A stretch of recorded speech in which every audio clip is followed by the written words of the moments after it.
요한일서 2과 요약합니다. 우리는 지난 시간 1장에서 살펴본 바와 같이 사도 요한은 예수를 믿는 그리스도인들에게 이 편지를 쓰고 있습니다. 성도들에게 그들의 믿음을 굳게 하고 영지주의를 중심으로 한 이단들로부터 성도들의 믿음을 지키기 위한 것입니다.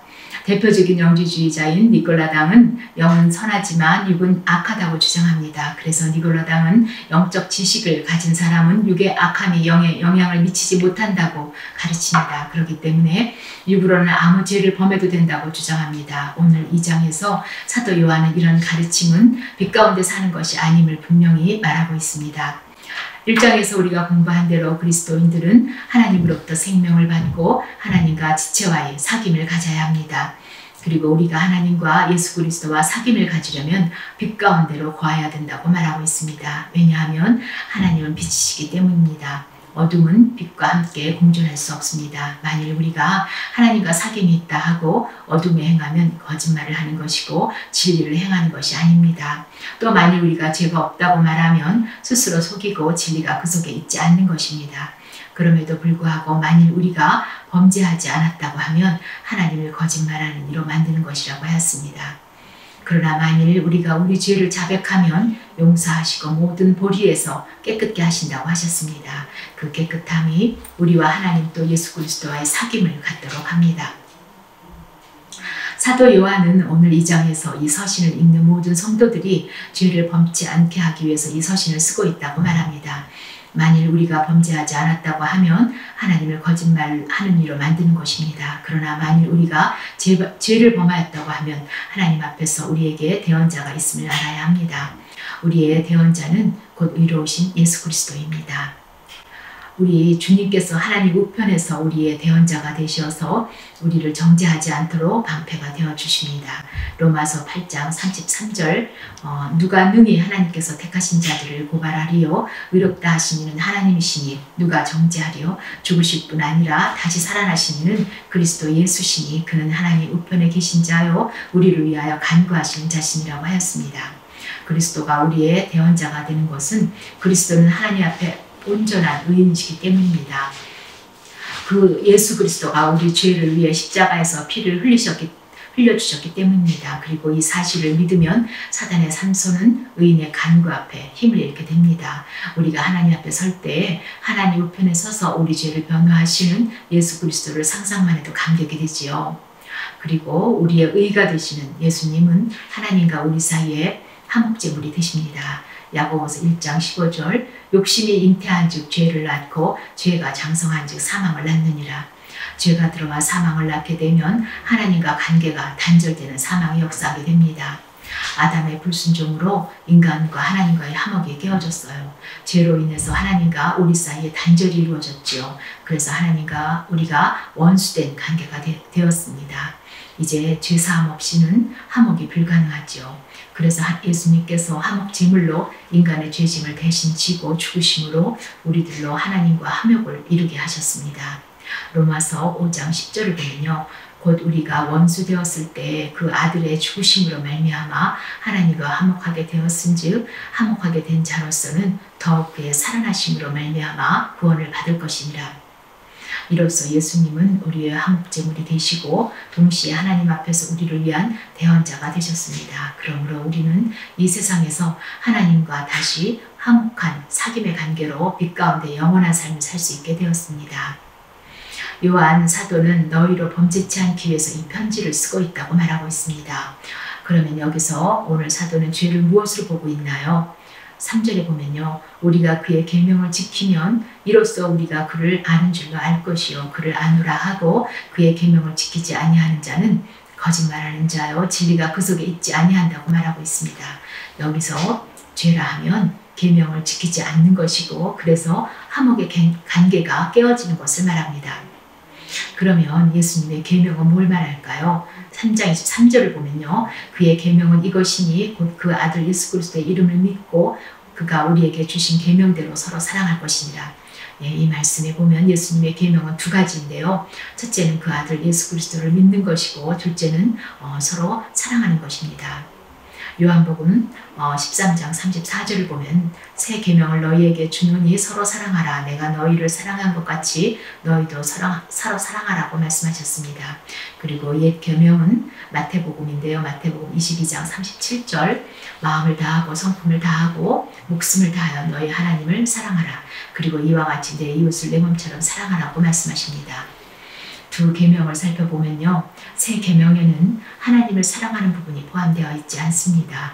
또 이웃을 내 몸처럼 사랑하라는 것을 서로 사랑하라고 말하고 있습니다. 그리고 내 몸처럼이 아니라 주님이 우리를 사랑하신 것처럼 사랑하라고 하십니다. 우리의 형제 사랑 속에서 하나님의 사랑을 볼 수 있다는 계명입니다.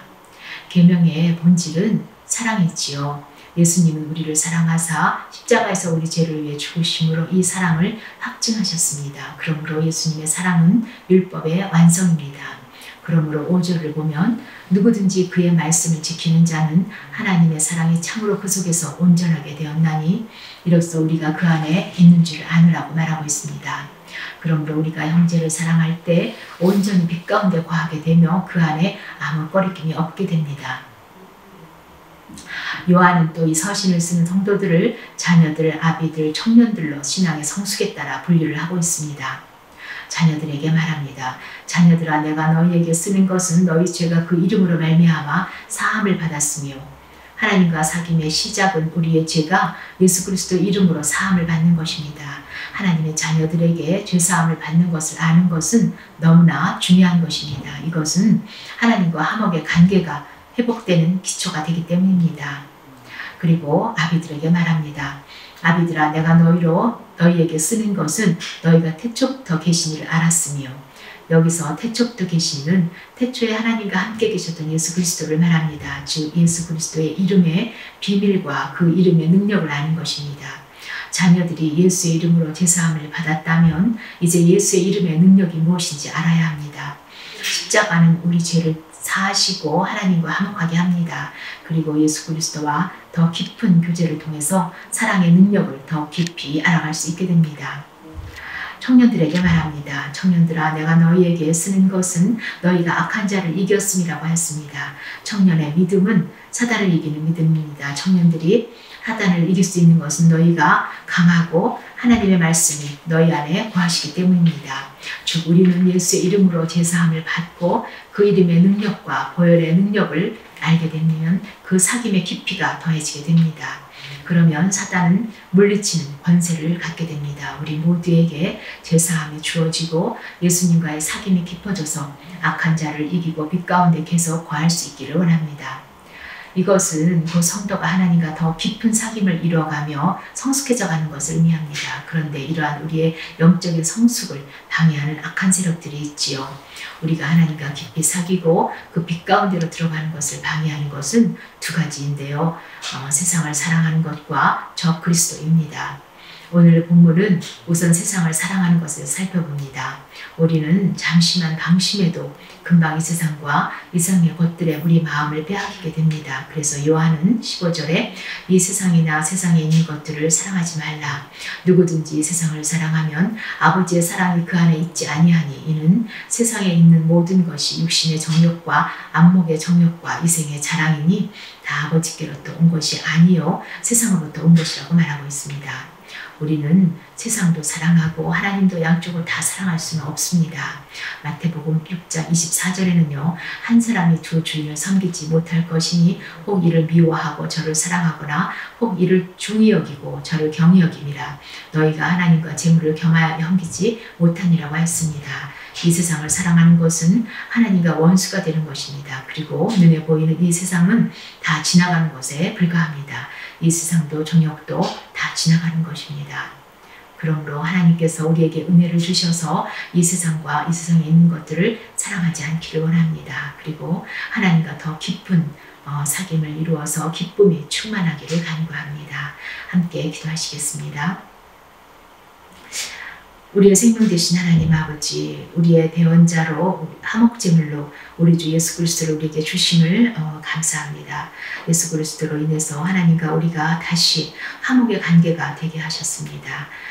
하나님 아버지, 우리가 이 은혜를 잊지 않고 늘 기억하게 하여 주시기를 원합니다. 우리가 어떤 죄악 가운데 있을지라도 주 예수 그리스도 이름으로 죄사함을 받게 하시고 늘 빛 가운데로 거하게 하여 주시옵소서. 요한 사도는 빛 가운데 거하는 것이 형제를 사랑하는 것이라고 하고 있습니다. 주님이 우리를 사랑하는 것 같이 우리도 서로 사랑하게 하여 주시기를 원합니다. 또한 하나님 아버지, 우리의 신앙이 날로 성숙하기를 원합니다. 하나님 말씀이 우리 안에 충만해서 사단의 세력들을 이기는 청년들과 같은 성숙한 신앙이 되게 하여 주시기를 원합니다. 예수 그리스도 이름으로 기도했습니다. 아멘.